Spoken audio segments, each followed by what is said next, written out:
Hello and welcome to the course. In this part of the course we're going to be looking at the foundations of your meditations practice. By getting the foundations right, you'll give yourself the ultimate foundations for a successful and long-lasting meditation practice. So first of all, we're going to be looking at why I recommend that you sit on a chair, and why that may seem counterintuitive, since I suspect most of the images or pictures or whatever you've seen of people meditating involves people sitting on the floor in cross-legged positions and so on. So why do we sit on a chair? Then I'll move on to how to sit so that you're comfortable, so that you're sitting in a position which is good for your long-term health and so on. Then I'll talk about creating a regular time and place, because this will help you to establish the habit of meditation and all the benefits that then come from having that practice. We'll also look at some support tools. Many of these are optional, but I will put them out there just in case you find them helpful. We'll then talk about session management, how to create sessions and how to make sure that your sessions are as successful as possible, both individually and from the point of view of creating a longer term practice. Okay, so why am I recommending that you sit on a chair? Well, the main reason that people think they ought to sit cross-legged on the floor and all the rest of it is because a lot of meditation practices that we have and traditions and so on come from Eastern cultures, and there, sitting on the floor for many hundreds if not thousands of years has been the norm for people, so they're used to it. Their bodies have adapted to sitting on the floor.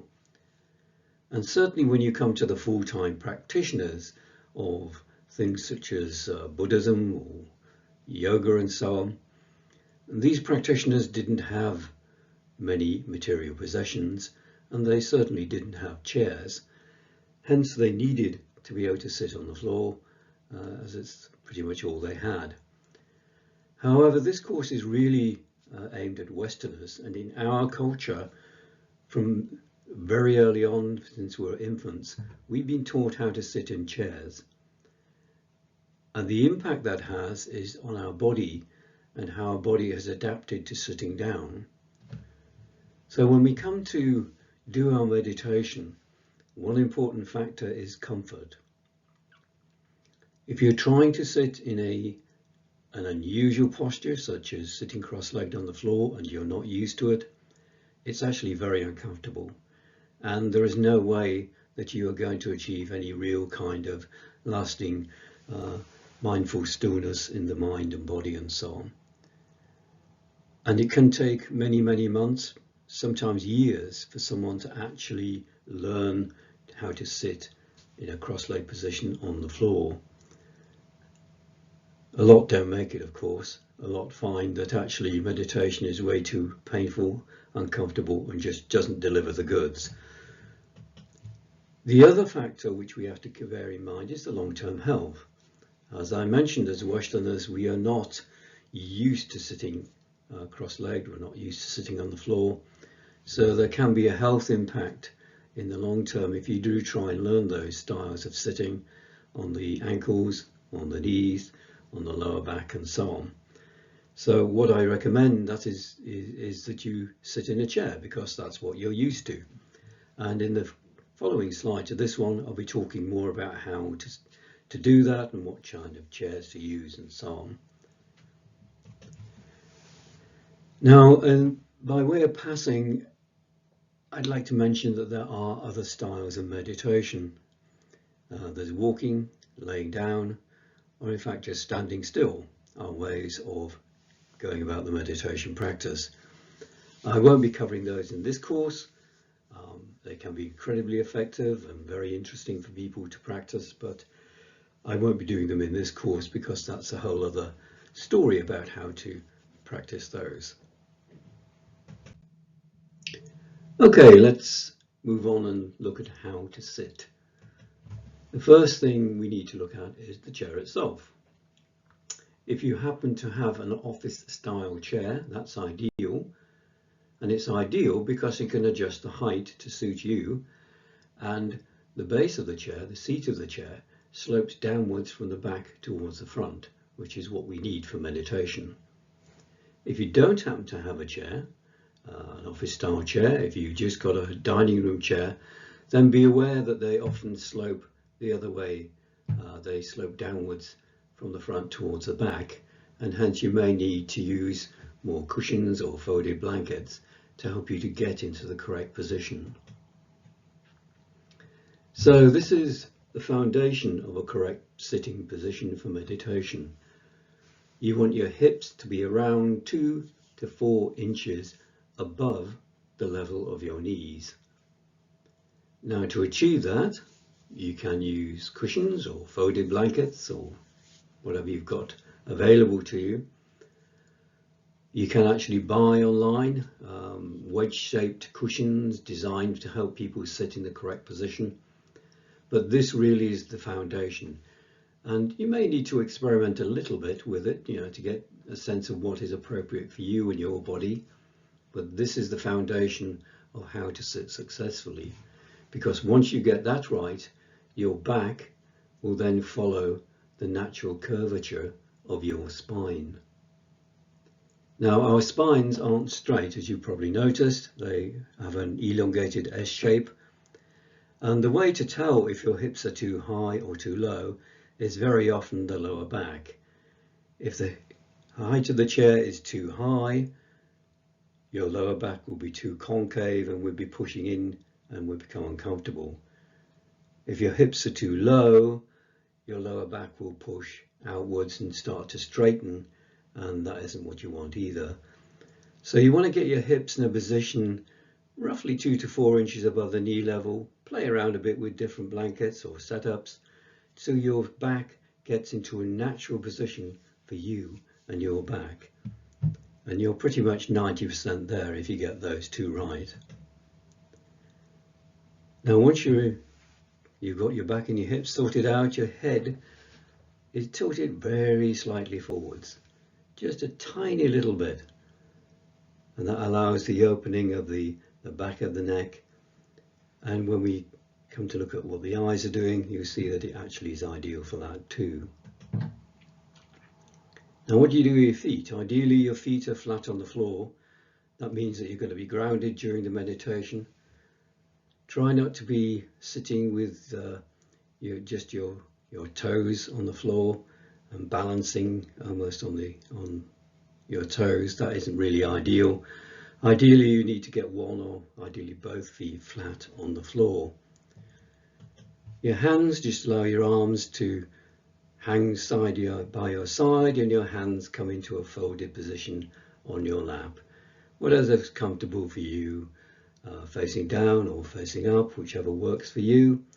And just allow them to relax, because we're not going to be doing anything with our hands. And finally, let's have a little look at the eyes. Now, this can vary depending on the meditation style. Some styles recommend you keep them open. Some styles recommend you keep them shut. In the meditations I'm going to be showing you and we're going to be working through, I do recommend you keep the eyelids slightly open with a very soft downward gaze. So you're not focusing on anything. You're just allowing a gaze to go down. And that's why having the head in a tilted slightly forward position really helps, because then you will naturally be looking slightly down and you could just allow your eyes to just gaze effortlessly, no attempt to focus on anything or not focus on anything. So in a nutshell, that is how to sit. Now, if you're new to this, you may need to play around a little bit with getting your chair sorted out, getting your hips in the right position and getting your back in the right position. We are all slightly different, so it's very difficult to say sit exactly like this or exactly like that. These are guidelines which you need to play around with to find a position which is comfortable for you. Now, if you're not used to sitting in still or relatively still for any length of time, then almost any position is going to be uncomfortable for you. So ideally, what we're aiming for with this is to get you comfortable with it, because this, from a long-term health perspective, is going to benefit you greatly, because we're not putting any undue stress on any part of the body, any undue stress on the joints or so on. So play around with it. Find a sitting position which works for you. These are the guidelines to help you do it. Now let's talk about regularity. Ideally, you will find a time and a place which works for you. Now, that may be a spare room, it may be a corner of a room, it may be a bedroom, it may be the kitchen, it may be in the garden shed, who knows.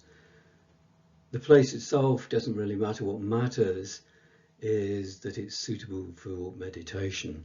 You're not going to be distracted and so on. And when you get these two sorted out, what they help you to do is form a habit. And that habit will enable you to develop a regular meditation practice. And it's the regularity of that practice that will allow the benefits of meditation to become more and more pronounced in your life. And obviously, you would just get better at it because you're practicing it. So what are we aiming for? Well, ideally, we're going to go for a daily practice. In terms of time, well, it could be morning, lunchtime, evening, whatever fits in with your particular schedule. Some people find morning works, some people find the morning is a no-no. They're so busy getting ready for work, getting the kids ready for school and all the rest of it, there is no way they're going to sit in meditation. But they do find it beneficial maybe at the end of the day, maybe at lunchtime, whatever. So there isn't an exact time which is the best time for meditation. The best time for meditation really is a time that works for you in your schedule and allows you to sit on a daily basis. That way, not only do you build up skill in meditation because you're practicing regularly, you will also begin to feel the benefits of meditation. Now, invariably, there will be some days where you just don't feel like meditating, but that doesn't really matter. You just do it anyway. That's where the force of habit comes in, because over time, over a period of maybe 1 to 2 months, if you can get yourself into that mindset where you're doing your regular practice, you'll find that will carry you forward. So when you hit a day or so where you just don't feel like it, the sheer habit will carry you forwards and you will do your daily practice. Now, here's a link to a blog I created which talks about how to set up a regular meditation practice. Rather than try and repeat it all here, you can go to that link if you feel you need more insights. Okay, so let's move on and look at support tools. What support tools can we use to help us meditate more successfully? And the first thing we need is some form of timing. You'll find that when you sit in meditation, your sense of time goes completely out the window. You may feel like you've been sitting for an hour when in fact you've only been sitting for 10 minutes. You may find the opposite can occur, where you feel you've been sitting for barely a quarter of an hour and suddenly you find you've been there for 40 minutes. So our sense of time goes completely out the window. What I recommend is a kitchen type timer, and not use your phone, because you don't want your phone next to you turned on. Ideally you don't want your phone anywhere near you, because obviously you may get disturbed by text messages of people calling and that type of thing. So kitchen type timers are really useful. You can set the time for 5 minutes, 10 minutes, whatever you need, and they often have mute buttons or vibrate buttons or whatever, so you can set them up very easily. Now, another support tool, and I will mention going forwards that most of the support tools I'm going to be talking about are actually optional. Some people find prayer beads or prayer rope to be quite useful. They help them to count, they help them to stay focused, and they add a physical dimension to meditation, which is actually quite important. We're not trying to drift off into woo-woo states, we're actually trying to be very mindful here and now in our body as we are. Now, prayer beads can also be used as an alternative timer. You'll get a sense of, once you start practicing, or maybe you can just practice for the purposes of this, is how many prayer beads do you go through in 5 minutes, and it may be 10, it may be 20, whatever it happens to be, and you can use that as a guide for your timing. So once you know that, oh yeah, when I sit and do this particular meditation style, I go through about 25 of my prayer beads, you can put a little marker there, put a little, tie a little string or a ribbon or something at that point, and that can be your timer. But that's optional, that's up to you. Another optional feature is a candle. Some people just like to light a candle. It gives them a sense of peace, a sense of serenity, and again becomes part of the habit of meditation. Another optional support tool, which you may have seen many people use and you may use yourself, is incense. Incense is a way of getting into the senses again, into the sense of smell, the sense of aroma. And you see as we go through these support tools, what they're doing is they're building up an atmosphere. And they become triggers for you and your unconscious mind, that when you light a candle, when you pick up your prayer beads, when you set your timer, when you light your incense, oh yeah, this is meditation time. Another optional one is music. Some people like background music, some people don't. In the meditations we're going to be doing together, I don't use any music because my taste in music may not be your taste in music, and you may find it quite irritating. So I kept it silent during the meditation practices we're going to be doing together. But when you choose to meditate, obviously you can have background music if you want to. The other thing I recommend is a shawl or something across the shoulders, because it tends to be that that's the area which feels a little bit stressed and is susceptible to drafts and cold and that kind of thing.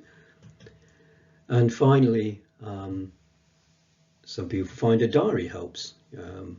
Maybe you note when you meditate and how often you meditate. Maybe you have some kind of record of, how you felt. Maybe you do a weekly diary of, this week's meditation was, very challenging because I was very busy at work and all the rest of it, but and so on. So some people find that helps, some people really just don't find it for them at all. So as you can see, there's a number of support tools which you can use. The only thing I recommend you have is some form of timing, whether that be a timer or whether it's counting prayer beads. Doesn't really matter, but you do need something, because as I say, your sense of time during meditation pretty much goes out the window. The rest are purely optional and may help you simply create the atmosphere needed for a successful meditation practice. Okay, let's talk a little bit about session management. This is a bit more general about your meditation going forward. Keep an open mind. We often form expectations when we start doing things as to what we're going to get out of them. And we often create our own expectations when we have some experience of them, as meditation ought to be like this, or it ought to be like that, or last week meditation was so peaceful and serene, and this week my mind just is all over the place. I can't get anywhere near a peaceful state of mind. So keep an open mind, and whatever, and you see with one of the practices that we will be working with as we go through the course, very much talks about becoming aware of what's happening. and trying not to judge it. What's happening is what's happening. So keep an open mind as to how your meditation is, where it's going, what it's like, and so on. Secondly, you need a safe environment. It kind of goes without saying, but ideally you need somewhere where there are going to be minimum distractions, where no one's going to be pestering you, where you are physically safe, no one's going to be bothering you or interrupting you. You know, this isn't the kind of thing you can do on the tube when you're traveling home from work. It really does need a safe space where there are minimum external distractions. Now, I say minimum because you don't control what's going on around you outside in the world. You can't control your neighbour's dog barking. You can't control, when someone decides to deliver a parcel and so on.